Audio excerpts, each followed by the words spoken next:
बिहार को बदलना क्यों ज़रूरी है, इसके लिए विस्तार से हम लोगों ने एक कागज़ आपको दिया है जिसमें बिहार की जो आज के दिन की बदहाली है, बेबसी है, लाचारी है, पीड़ा है, कष्ट है, उस सबका विवरण क्षेत्रवार है और सरकारी आंकड़ों पर आधारित है।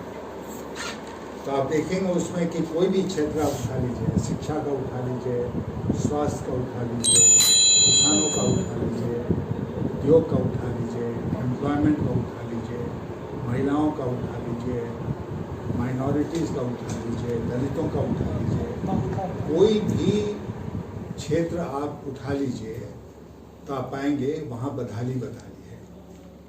और केवल ये नहीं है, इसके पीछे जो मुख्य कारण है वो है बिहार की राजनीति का एक बार फिर जबरदस्त अपराधीकरण और भयंकर भ्रष्टाचार।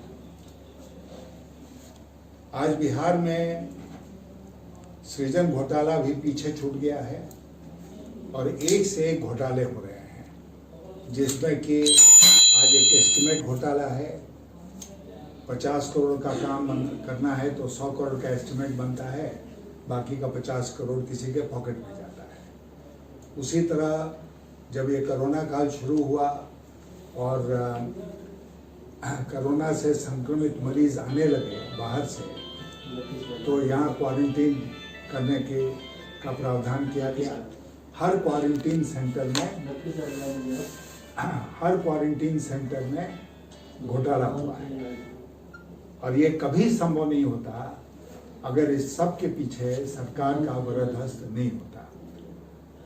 आप जानते हैं कि हमारे प्रजातांत्रिक व्यवस्था में सरकारें, विधानसभाएं, पार्लियामेंट 5 साल के लिए चुनी जाती हैं। वर्तमान सरकार को और खास करके मुख्यमंत्री महोदय को 15 साल का वक्त मिला है। 15 साल, 3 बार वो बिहार के मुख्यमंत्री बने हैं या 4 बार, और 15 साल से लगातार उनका शासन बिहार में चल रहा है।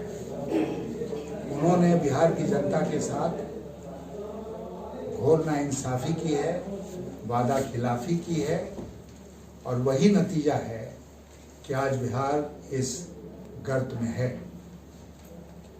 हमारे साथियों और हम सब लोगों ने मिलकर इसके ऊपर विचार किया और हम सब एक ही निष्कर्ष पर पहुंचे कि बिहार की व्यवस्था को बदलने के लिए एक जबरदस्त आंदोलन की जरूरत है।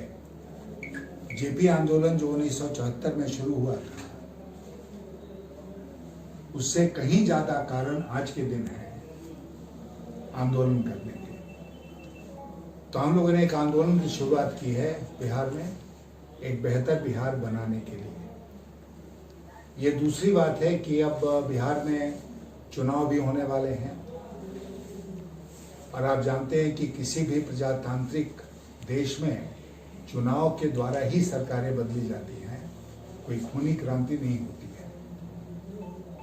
तो चुनाव चूंकि होने वाला है, इसलिए हम लोगों ने एक गठबंधन बनाया है जिसका नाम है यूनाइटेड डेमोक्रेटिक अलायंस। उसमें जो 16 पार्टियां शामिल हैं उसका लिस्ट हमने आपको दिया है और इसके अलावा कई व्यक्ति भी शामिल हैं इस गठबंधन में। और यूडीए का मुख्य मकसद है कि हम बिहार में सरकार को बदलकर एक ऐसी सरकार का गठन करेंगे जो ईमानदार हो, जो बिहार से भ्रष्टाचार मिटाए, जो बिहार से अपराध मिटाए, जो बिहार से बेरोजगारी मिटाए, जो बिहार में किसानों को एक अच्छी व्यवस्था दे। तो इस उद्देश्य से हम सब इकट्ठे आए हैं यूडीए के तहत। और जाहिर है कि चूंकि चुनाव होंगे अगले 2 महीने में, तो चुनाव में भी यूडीए को उतरना पड़ेगा।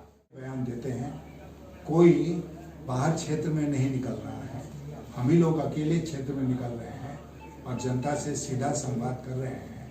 बाकी लोग संवाद कर रहे हैं वर्चुअल रैली के, थ्रू।